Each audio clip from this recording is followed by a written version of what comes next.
You've been given an introduction into the MF Global situation and the very unusual circumstances. Now let's start to get into one of the key battles. And I'm going to first introduce you to Jon Corzine, the man, so you get an idea of how he ran that company. And then I'm going to talk to you about the back office.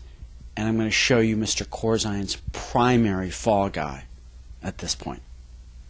To understand how Corzine ran the company, I want to tell the story of Michael Roseman. Roseman is the risk officer for MF Global until he questioned Mr. Corzine's risky sovereign debt trades that, by the way, were completely undiversified and entirely correlated to economic prosperity. Suggests that the ability for the company to handle the positions was pushed to the maximum. So he just questioned the need for potentially a little diversification. Roseman was dismissed from service. I have a district that many people lost thousands of dollars, farmers, ranchers. It almost looks like that they took Mr. Roseman out and replaced Mr. Roseman with the yes man. Watch the upcoming testimony where the CFO is being questioned about overrides of internal control policies. Read into this. If you're the CFO of the company and you were not aware that there was significant concern because of the override of internal controls, your auditors have brought that to the attention of the company. So there are many discussions that are held on all the various controls. As you know, there are 100 controls that operate in the firm, and so there are many discussions around that. This is a significant one, though. Now this is important because what we're going to talk about is the back office and that final week of the interactions that took place between potentially Mr. Corzine and the back office. It is this man, Jon Corzine, who was once considered a nominee for the U.S. Treasury Department. A man who, while at MF Global, had a reputation for running over anyone who got in his way, including risk officers such as Mr. Roseman, and apparently now Mr. Corzine has found a fall guy. I directed my inquiry to whether they were proper to senior people in our Chicago back office. Would that be Lori Ferber? Ultimately, Lori Ferber was aware that we had questions about this, and I referred that also to her. She's our general counsel. But the assurance that I received was from our back office people in Chicago. Can you give me a couple names? The woman that I spoke to was a Miss Edith O'Brien. Edie is a suburban mom. She grew up in the Oak Park area of Chicago. Met her husband at Rodman Renshaw Futures firm. Also worked at MF Global through 3 different CEOs, including Bernie Dan and, of course, Mr. Corzine.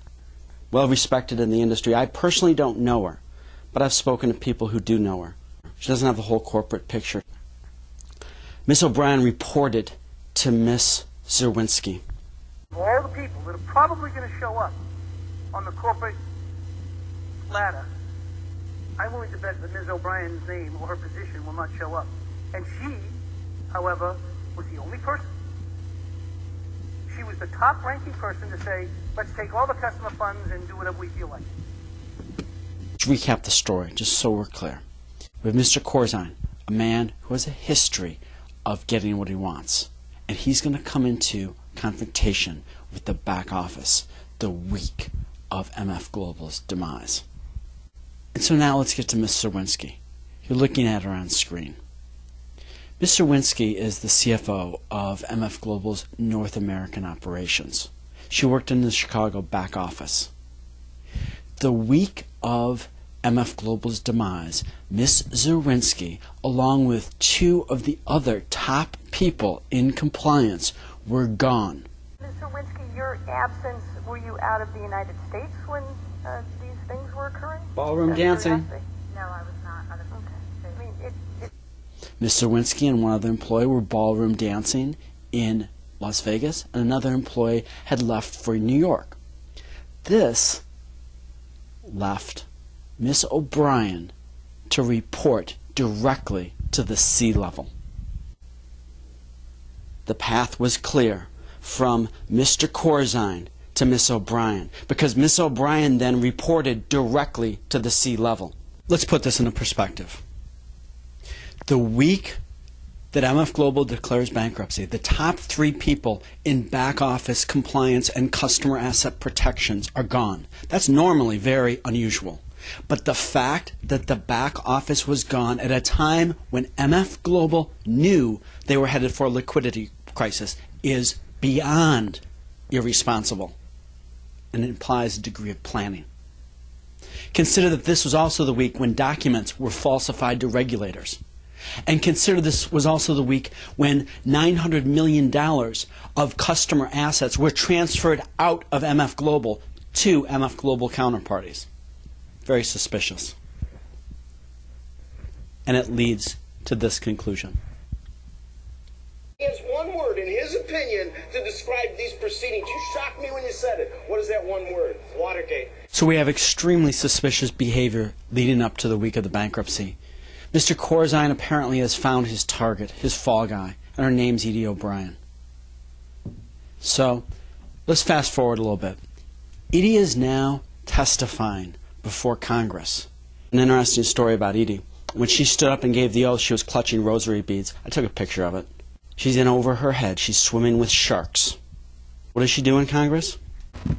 Ms. O'Brien, on Friday, October the 28th, 2011, MF Global transferred $200 million from the segregated customer accounts to the house account, and then subsequently sent $175 million of money from the house account to the MF Global UK account to cover an overdraft.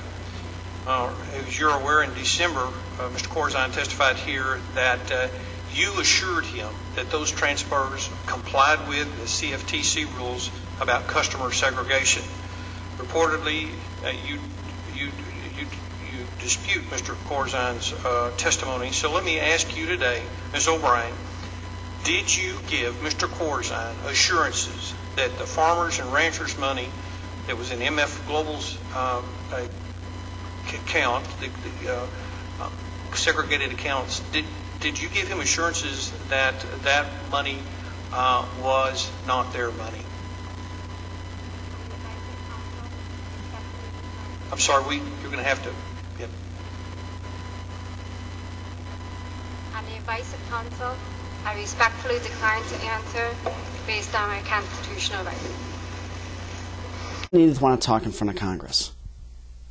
Look, the investigation is focusing on the back office. They've questioned them twice. They've segregated them in various locations, restrictions on how they can communicate with one another. Without any apparent motivation to investigate Mr. Corzine, what's the point of providing evidence without some sort of immunity? Back office is in a shark tank. They're watching the commodity industry being destroyed at its core pillar, and they're afraid to talk.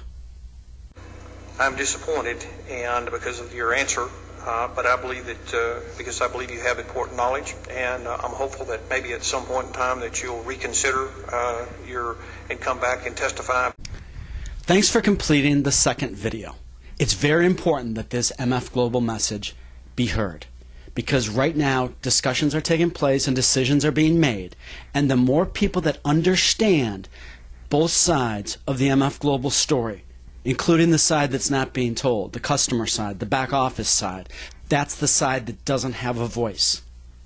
These voices must be heard at this moment in time as decisions about Mr. Corzine and just appropriate investigation into his activities is being determined.